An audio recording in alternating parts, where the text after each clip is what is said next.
The courtroom was full before the session even started.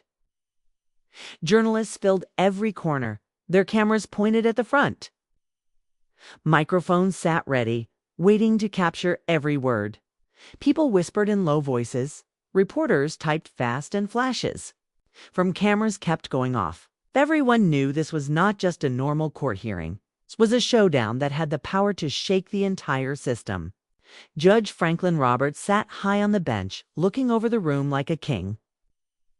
His black robe seemed extra heavy today, like it carried years of power. His face was calm but sharp, with a small smirk pulling at the corner of his mouth. Roberts was known across the country. His rulings were strict, his opinions strong, and he always seemed to win every public fight. Some called him the face of conservative justice. Others called him dangerous. At that moment, the courtroom doors opened and all eyes turned to the back. Karoline Leavitt walked in slowly, dressed in a simple but sharp navy suit. She walked with calm steps, not rushing, not slowing down.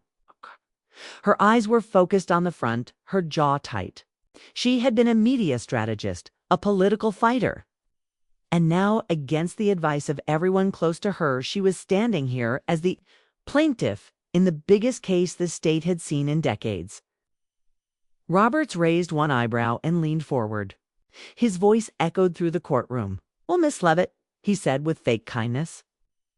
"How refreshing it is to see you inside a courtroom rather than shouting behind a podium." There was a small wave of laughter from a few people in the back, but it didn't feel natural. It felt forced. Karoline's lips lifted into a small smile, but her eyes didn't change. She didn't answer. She didn't need to. Most people in the courtroom thought this would be a quick show. Roberts was powerful, and Karoline was just another loud reformer who would lose. The headlines were already half written. Judge Roberts crushes another political stunt. But what they didn't know, what even Roberts himself didn't know, was that Karoline had come prepared with something much bigger. For 6 long months, her team of young lawyers, retired investigators, and even a former accountant had worked day and night. They had followed money trails, dug through court records, and tracked anonymous payments to faraway banks. They had found secret offshore accounts tied to Roberts and his close friends. They had discovered court cases where rulings were mysteriously changed after large payments appeared in private accounts. They had evidence of influence, corruption, and betrayal. Karoline didn't come here hoping to make a scene. She came with proof. This was not a political game for her. It was a mission to show how deep the corruption ran, how the system that was supposed to protect the people had been sold off piece by piece to the highest bidder. Roberts leaned back in his chair, thinking he was in control. But every calm step Karoline took, every quiet smile she gave, was a sign that power was shifting. The courtroom didn't know it yet, but history was about to be made. As the judge tapped his gavel to begin, the tension in the room grew thicker. People leaned forward, cameras zoomed in, and reporters gripped their pens tighter. This was no longer just a court hearing. This was the beginning of something much bigger. The atmosphere in the courtroom was sharp, but outside, the world was already moving fast. News channels had broken into their regular programs to show the live feed. Social media was flooded with hashtags about Karoline Leavitt's case. People from across the country were watching every second, waiting to see what would happen when a young reformer took on one of the most powerful judges in the country. Karoline sat quietly at her table, her hands folded, her face calm, but her mind was focused. She knew everything depended on the next few hours. Her team had worked in silence for months, avoiding leaks, staying away from headlines. But now, everything would come out in the open. Every hidden deal, every dirty payment, every lie would be shown in front of the cameras. Her lead lawyer, Mr. Daniels, stood up and walked confidently to the center. His voice was steady as he opened the case, spoke about fairness, justice, and how no one should be above the law, even the judges who sit on the highest seats of power. His words were simple but powerful. The audience in the courtroom was silent, some nodding in agreement, others shifting nervously. Judge Roberts leaned back, his fingers tapping the side of his chair. His smile was still there, but it wasn't as strong now.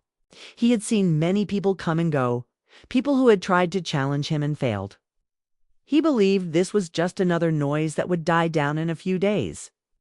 He believed Karoline was just looking for attention. But then Daniel spoke about the documents. His team had followed financial records, collected emails, and interviewed people who had been too scared to speak for years. They had traced payments to private bank accounts in Cyprus, accounts that were opened under fake names but used the same handwriting and signatures. They had found property purchases made through shell companies, properties that were quietly linked to Robert's family members. Robert sat up a little straighter, his fingers stopping. Smile faded just a little.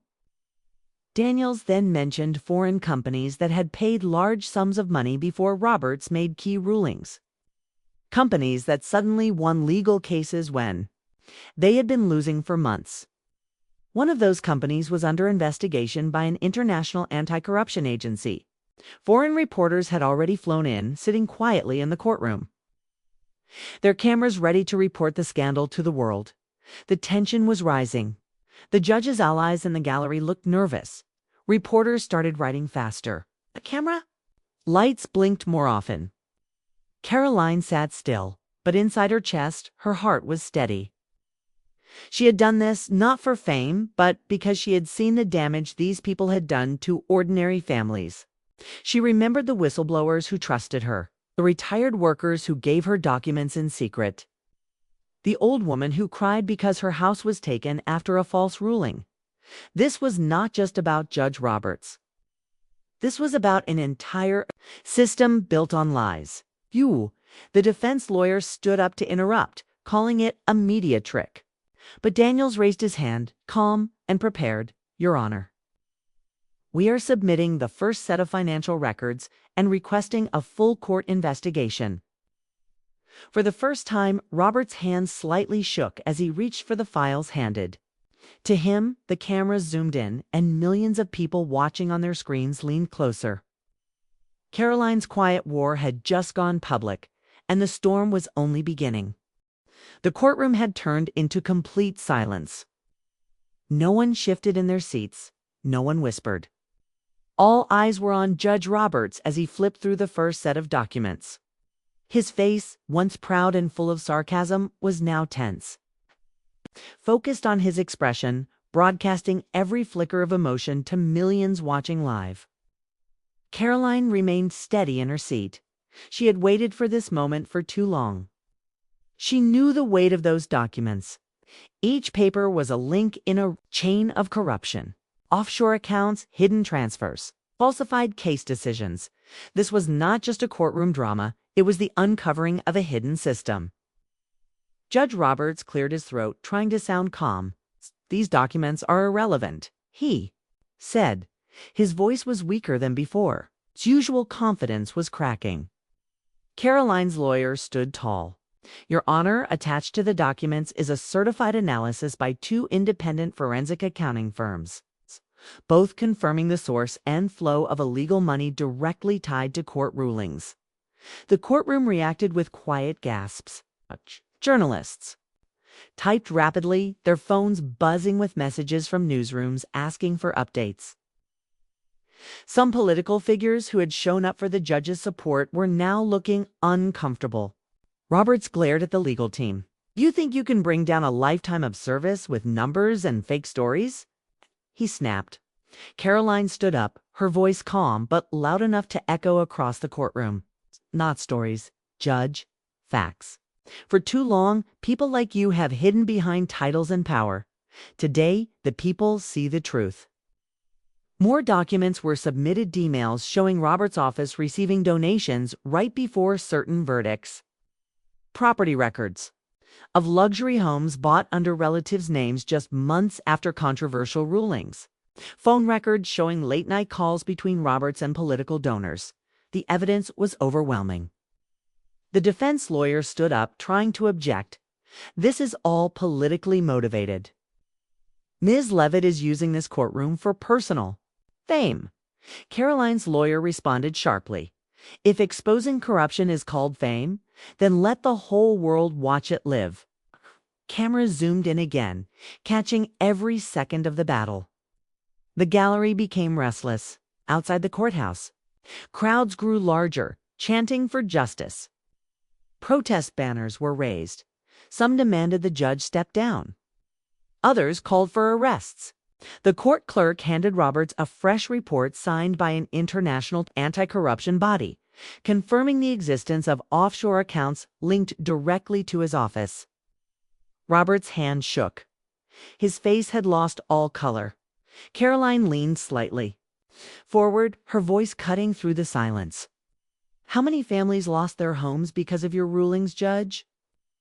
How many whistleblowers did you silence? Roberts clenched his fists, unable to respond. He banged his gavel weakly. This court will take a short break. But everyone knew what was happening. Roberts was no longer in control of his own courtroom. The truth was coming out, piece by piece, and it was far bigger than anyone had expected. As Karoline sat back down, the cameras captured her quiet but determined smile. The first strike had been made. And the walls of corruption were beginning to crack. The courtroom doors opened after the break. And the atmosphere had completely changed. Before, people had walked in laughing, thinking it was just another political show. Now they returned silent, eyes wide, some whispering to each other in shock. Reporters from international media outlets had arrived during the break. Cameras ready, broadcasting the hearing to the world. Judge Roberts walked back in, but something was different. His steps were slower, his back slightly hunched. The confident smile that had annoyed Karoline for months was gone. He looked nervous, glancing quickly at the media gallery before sitting down. Karoline stayed calm. She knew what was coming next.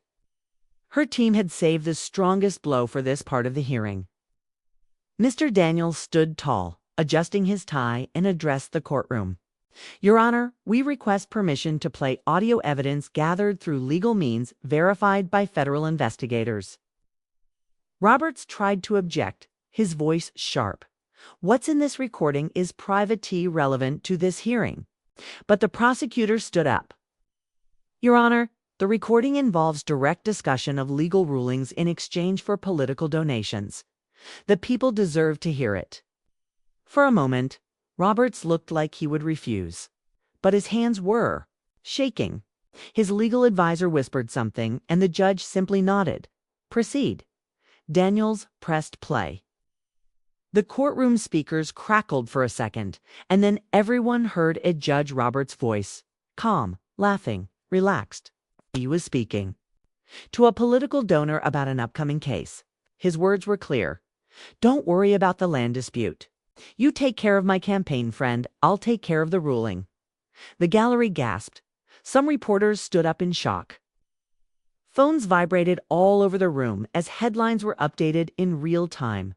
Live audio, judge caught discussing ruling. For cash. Roberts leaned forward, his face pale. His defense team tried to stop the audio, but Daniels refused. Let the people hear all of it, he said firmly. The next part was even worse. Roberts mentioned changing verdicts, influencing junior judges, and even joked about families losing their homes because it made his friends richer. The room was frozen, the silence deafening, except for the voice from the speakers exposing the rotten truth. Karoline felt the moment deep in her chest.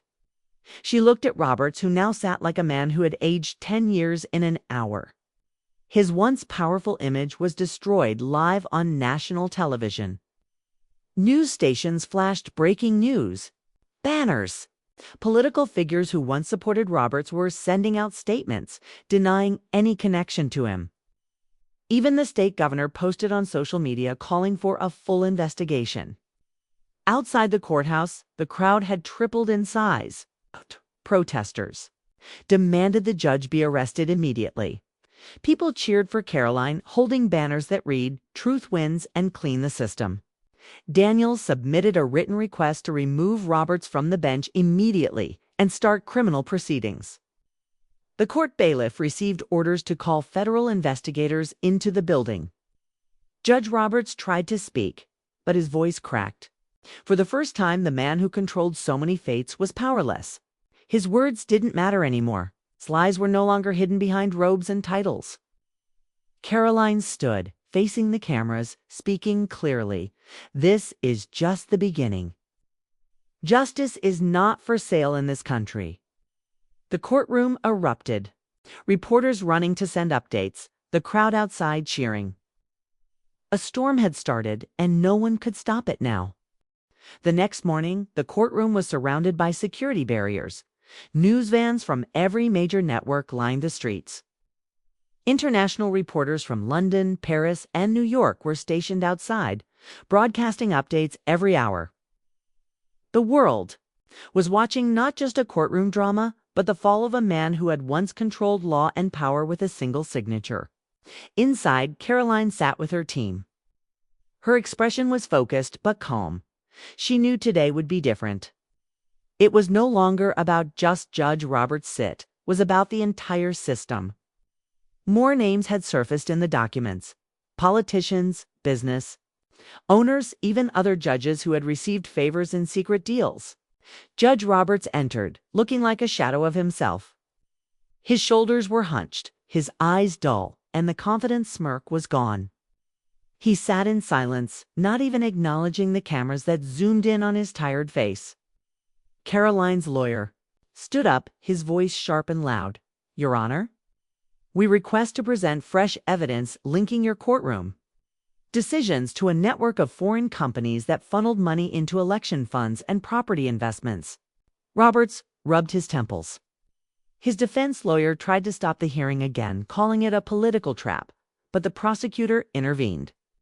"Your Honor, these are legal financial records, verified by both federal and international bodies." Daniels began showing a chart on the courtroom screen. Red lines connected Roberts to shell companies in the Cayman Islands, payments to a fake charity in Eastern Europe, and real estate purchases in Florida under a niece's name who lived abroad. The courtroom buzzed with shock. Some people in the gallery whispered, recognizing names on the chart, high-profile donors, known political families, media owners. Suddenly, one of Karoline's junior lawyers stood up, holding an envelope. "Your Honor, we have a sworn statement from a retired court clerk who worked directly under Judge Roberts. The statement reveals how certain cases were purposely reassigned to Roberts' courtroom after donations were made." The clerk had been silent for years, afraid for her life. But Karoline's team had protected her identity, offering federal witness protection. Her testimony confirmed everything. Rulings were changed, evidence was ignored. Innocent families lost property, and guilty corporations walked free. Roberts' defense team was crumbling. They whispered furiously, calling for private consultation, but it was useless. The courtroom was moving too fast. The truth was spilling out uncontrollably. Breaking news alerts flashed across phones. Judicial corruption bigger than expected. Multiple officials under investigation. Outside, the crowd grew louder. Protest chants echoed through the streets, calling for full-scale reforms for workplace leaders of forms, for the removal of corrupt officials, for justice for the common people. Roberts lowered his head, barely able to speak. His lawyer weakly requested an adjournment, but the prosecutor responded firmly, "No more delays. Justice delayed is justice denied." Karoline stood, her voice rising across the courtroom. For years, people in this room thought they were untouchable. They played with people's lives like a game. But today, the people speak back. Roberts looked up, eyes wide with fear. The bailiff approached the bench quietly, whispering something. Federal agents were on their way. Arrest warrants had been signed. The media gallery exploded with action. Reporters sent out live tweets. News anchors began breaking coverage.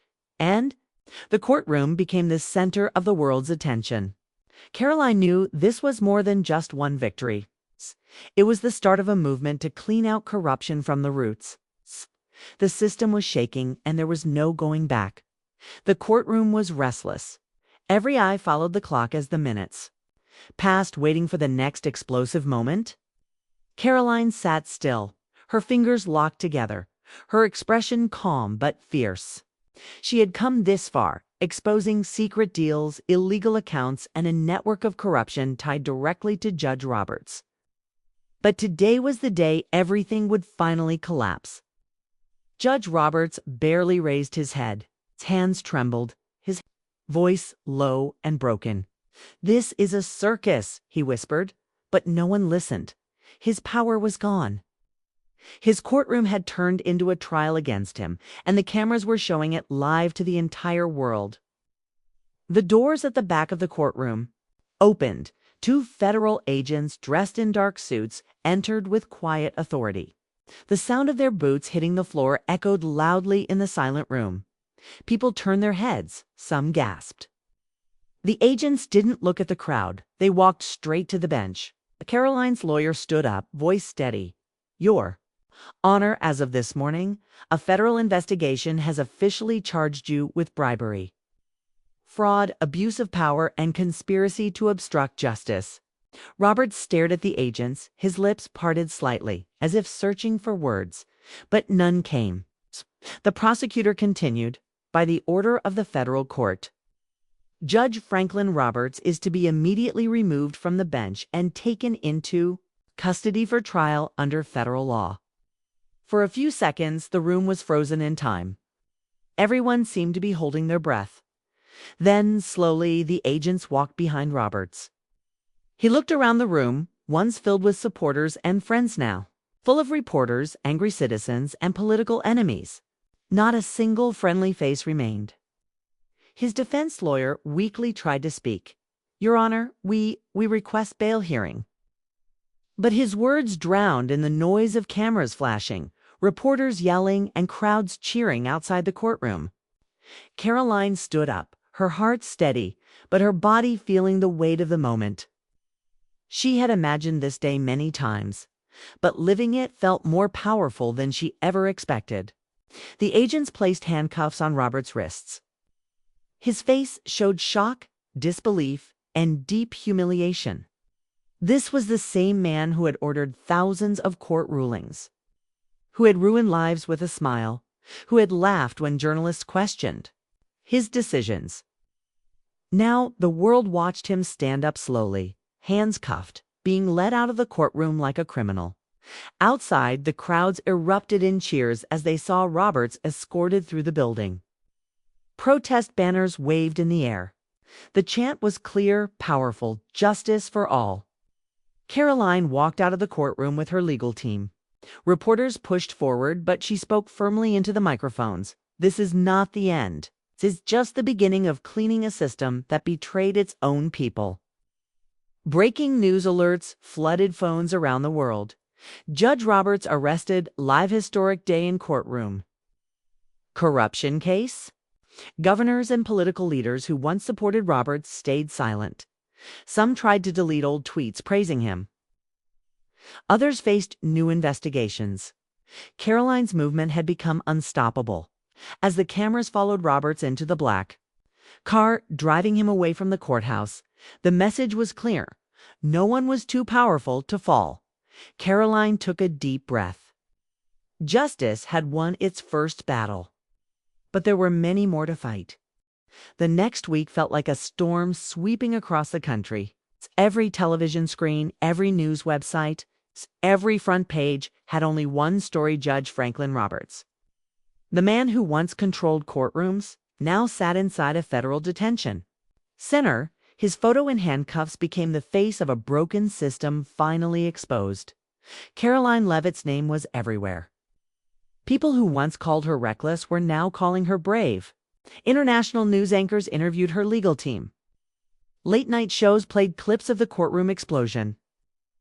Even leaders from other countries gave statements praising the strength of justice. Inside her small office, Karoline sat quietly, reviewing a stack of files. Her team had already moved on to the next target's judges, political advisors, businessmen who had played their part in the corruption chain. Her fight was far from over. What started as one trial had opened the doors to the largest legal cleanup the state had seen in decades. The phone rang, and it was a senior federal investigator. "You've shaken more than just a courtroom, Ms. Leavitt. The Department of Justice is forming a special task force. They want your cooperation in uncovering similar cases across state lines." Karoline's lips formed a faint smile.